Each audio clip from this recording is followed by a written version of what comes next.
So அடுத்து அதில் யார் நடிக்கிறது அப்படின்ட்டு பார்த்தா நாங்கள் ட்ரை பண்ணாத ஹீரோவே கிடையாது. எல்லார்ட்டையுமே போய் பார்த்துட்டோம். பார்த்து எல்லாருமே கதை நல்லா இருக்குன்னு சொல்லுவாங்க.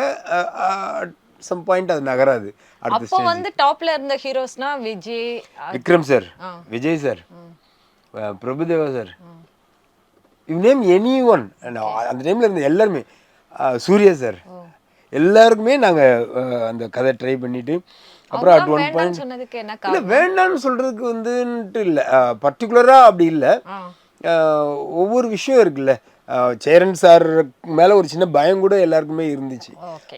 ஒரு ஒரு நடிகர்களை வந்து நடிகர்களாக ஒரு ஹீரோவாக ஒரு கம்ஃபர்ட்டாக வச்சு அப்படி அவங்கள பேஸ் பண்ணி ஷெட்யூல் போட்டு அப்படி ஒர்க் பண்ணுறதுக்கும் ஆட்கள் இருக்காங்க. ஸோ ஜென்ரலாகவே அந்த மாதிரி இடங்களை வந்து எல்லோரும் ப்ரிஃபர் பண்ணுவாங்க. அதெல்லாம் எனக்கு விஷயமே கிடையாது. எனக்கு வந்து ஃபைனலாக ஸ்க்ரீனில் வர்றது தான் விஷயம். அதுக்கு நடுவில் நீ யாராக இருந்தாலும் எனக்கு இல்லைங்கிற ஒரு ஆட்டிடியூட் இருக்கிற டைரக்டர்ஸை பார்த்து கொஞ்சம் எல்லாருக்குமே, டெக்னீஷியன்ஸுக்கும் சரி ஆக்டருக்கும் சரி, ஒரு சின்ன டிஸ்கம்ஃபர்ட் இருக்க தான் செய்யும். பட் ஒன்ஸ் அந்த மாதிரி டைரக்டர்ஸ் ஒர்க் பண்ண ஆரம்பிச்சோன்னா அவங்களும் இதே ஃபோக்கஸில் வந்துடுவாங்க. ஒர்க் தான் முக்கியம், இதுக்காக தான் நம்மளும் ட்ரை பண்ணுற மாதிரி வந்துடுவாங்க. ஆனால் அந்த இனிஷியல் புஷ் இருக்காது, கொஞ்சம் அப்படியே ஒரு தயக்கத்தோடு தான் அப்ரோச் பண்ணிகிட்டு இருப்பாங்க. சேரன் சார்லாம் அந்த கேட்டகரியில் இருக்கிற டைரக்டர்ஸ் தான். ஸோ அந்த ஒரு ஹெசிடேஷன் இருந்திருக்கும். ஆனால் அப்பார்ட் ஃப்ரம் தட் கதை கேட்டு எல்லோரும் நல்லா இருக்குன்னு சொன்னாங்க.